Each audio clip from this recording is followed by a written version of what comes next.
आज की कहानी का नाम है मतलब का रिश्ता। एक गांव में एक बड़ा साहूकार रहता था। साहूकार बहुत पैसा वाला था। आसपास के कई गांव में उसका बड़ा नाम था।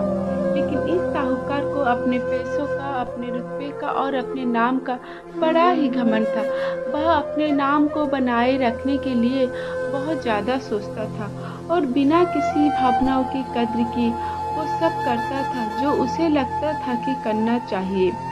साहूकार को कोई सालों बाद एक संतान प्राप्ति हुई थी।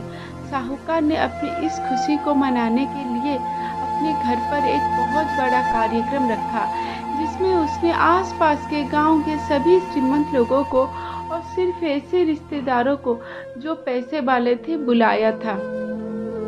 पास के ही गांव में साहूकार की खुद की सगी बहन भी रहती थी। क्योंकि इन दोनों उसकी आर्थिक परिस्थिति कुछ अच्छी नहीं थी, इसीलिए उसने अपनी बहन को तक इस कार्यक्रम के लिए नहीं बुलाया। साहूकार ने जिस कार्यक्रम का आयोजन किया था वह इतना भव्य था और इसके अलावा उसमें इतने प्रसिद्ध और श्रीमंत लोग आने वाले थे कि इस कार्यक्रम की चर्चा हर गांव में होने लगी। यह खबर उस साहूकार की बहन तक भी पहुंच गई। बहन को यह जानकर बहुत ज़्यादा खुशी हुई कि इतने सालों बाद उसके भाई को आखिरकार संतान सुख प्राप्त हो गया। बहन ने सोचा कि भाई गलती से उसे इस बारे में बताना भूल गया होगा और अपनों को भला कोई न्योता देता है।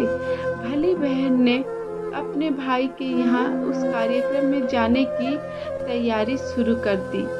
जिस दिन वह कार्यक्रम था उस दिन बहन सुबह सुबह ही अपने भाई के घर जाने के लिए निकल पड़ी। रास्ते में अपने पुराने मैले कपड़े देखे। उसे ख्याल आया कि अगर किसी और के घर जाना होता मैं ऐसे कपड़ों में जाने की सोचती भी नहीं, लेकिन मैं तो मेरे अपने घर, मेरे मायके जा रही हूँ। वहाँ मुझे यह सब सोचने की कोई ज़रूरत नहीं है। जैसे ही वह अपने मायके पहुंची, वहाँ का भव्य आयोजन देखकर वो बहुत खुश हुई और उससे अपने भाई पर बहुत गर्व हुआ। वहाँ पर वह जल्दी से जल्दी अपने भाई को मिलकर उसकी खुशी में शामिल होना चाहती थी। वह तुरंत सीढ़ियाँ चढ़कर घर के अंदर प्रवेश कर गई। उसने देखा कि उसका भाई मेहमान के तौर पर आए सभी धन्यार्य और नामी लोगों का स्वागत करने में व्यस्त थे। बहन जैसे ही अपने भाई की तरफ उससे मिलने के लिए बढ़ी, उसके भाई ने नजरें उस पर पड़ गई और अपनी बहन को ऐसे मैले पुराने कपड़ों में देखकर भाई ने उससे मिलना तो दूर बल्कि तुरंत बहाना बनाकर वहां से निकल गया। बहन ने सोचा इतने लोगों में बेचारा अकेला भाई क्या क्या करे, जरूर उसे कुछ काम याद आ गया होगा, इसीलिए वहां से चला गया होगा। बहन बाद में अपनी भाभी से मिलने गई। भाभी ने उसका स्वागत किया और उसे खाना खाने के लिए आग्रह किया। बहन ने सोचा ठीक है, पहले खाना खा लेती हूँ, फिर बाद में आराम से भाई से मिल लूँगी। बहन खाना खाने के लिए पतंग में बैठी। साहूकार ने देखा कि अपने सभी धनवान मेहमानों के बीच उसकी गरीब बहन बैठी हुई। सभी कीमती पोशाक पहने लोगों के बीच उसकी बहन जो पुराने मैले कपड़े पहन कर बैठी थी। यह साहूकार से देखा नहीं गया। उसने अपनी बहन को अपने पास बुलवाया, भला बुरा सुनाया और वहां से जाने के लिए बोला। बहन ने अपने सपने भी नहीं सोचा था कि उसके साथ कभी ऐसा व्यवहार भी हो सकता है, और वह भी उसके खुद के मायके में। अपना अपमान होने के बाद बहन तुरंत अपने घर ससुराल जाने के लिए चल पड़ी। बहन इस बात को पचा नहीं पा रही थी कि उसके अपने भाई ने उसके साथ इतना बुरा व्यवहार किया। उसकी आंखों में आंसू नहीं थम रहे थे। रास्ते में उसे अपनी पुरानी दोस्त मिली। उस दोस्त ने उसे रोने का कारण पूछा। हालांकि बहन उसे कुछ नहीं बताना चाहती थी, लेकिन दोस्त के बार बार पूछने पर उसने उसके साथ हुई सारी घटना उसे बता दी। उसकी दोस्त एक समझदार महिला थी और काफी प्रैक्टिकल सोचने वाली थी। उसने कहा अगर तुम मेरी बात मानो तो तो एक दिन तुम्हारा भाई खुद तुम्हें अपने यहाँ बुलाएगा और तुमसे माफ़ी मांगेगा। बहन ने उससे कहा कि मैं तुम्हारी हर बात मानूंगी, बताओ मुझे क्या करना होगा। दोस्त ने कहा कि तुम इस अपमान को एक दिशा दे दो और कोई गृह उद्योग शुरू कर दो। उसमें इतनी मेहनत करो कि उस काम में तुमसे अच्छा कोई भी ना हो। बहन को अपने दोस्त की बात सही लगी। अपने घर पहुंचकर अपने आंसू पोंछकर उसी दिन से एक गृह उद्योग शुरू किया। उसने दिन रात मेहनत की, अपने साथ कई और गांव की महिलाओं को जोड़ा और देखते ही देखते उसका गृह उद्योग चल पड़ा। कुछ ही सालों में आसपास के 50 गांव में उसका नाम और रुतबा काफी बढ़ गया और अब वह पैसों के मामले में अपने भाई से भी ज्यादा बड़ी बन गई।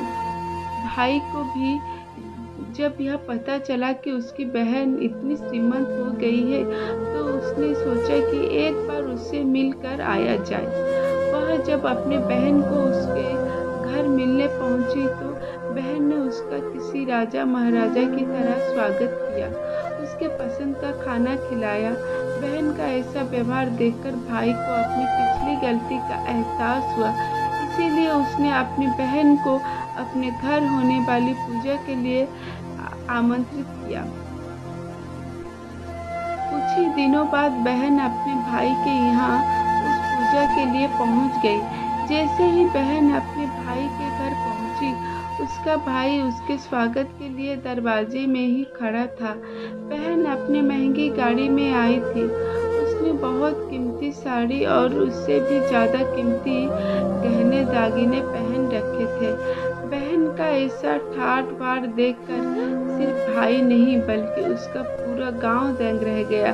भाई दौड़ कर आया और बहन की गाड़ी का दरवाजा खोलकर उसे बाहर आने के लिए कहा और बड़े प्यार से उसे पूजा का प्रसाद ग्रहण करने के लिए बुलाया। बहन को इस बार 12 पकवान परोसे गए थे। चांदी की थाली में उसे खाना दिया गया था। वह साथ में एक सोने की चम्मच भी रखी गई थी। उसके बैठने के लिए बेशकीमती पाट रखा गया था। बहन को यह सब देखकर उसके वह पुराने दिन याद आ गए जब भाई ने उसे बिना खाना खिलाए ही भला बुरा कहकर वापस लौटा दिया था। बहन खाना खाने के लिए तो नहीं बैठी, लेकिन उसने अपने सारे कीमती दाग दागिने और जेवर उतार कर उसी थाली के पास रख दिए। बहन का ऐसा व्यवहार देखकर सभी हैरान थे। किसी को नहीं समझ में आ रहा था कि बहन ऐसा क्यों कर रही है। आखिर वह क्यों उन जेवरों को खाना खिला रही है।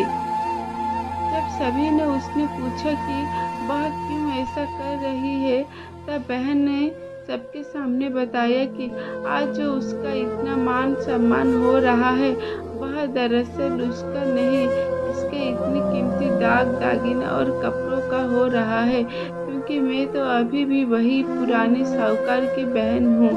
अगर कुछ बदलाव है तो मेरी परिस्थिति है, मेरे कपड़े और गहने हैं। भाई ने अपनी गलती का एहसास होने पर इस बार अपनी बहन के पैर पकड़कर माफ़ी मांगी। बहन जो पहले से भी अपनी भाई से निस्वार्थ प्रेम करती थी, उसने अपने भाई को माफ़ कर दिया और उसे गले से लगा लिया। दोस्तों, पैसा सिर्फ हमारे जीवन को सरल बनाने के लिए है, जबकि रिश्ते जीवन में मिले किसी वरदान की तरह अगर उन्हें सच्चे मन से और निस्वार्थ भाव से निभाए जाए। पैसे खर्च हो जाए तो आप बाद में भी कमा सकते हैं, अगर रिश्ते खर्च हो जाए तो टूट जाए तो दुनिया का सारा धन भी उसको नहीं वापस नहीं ला सकता।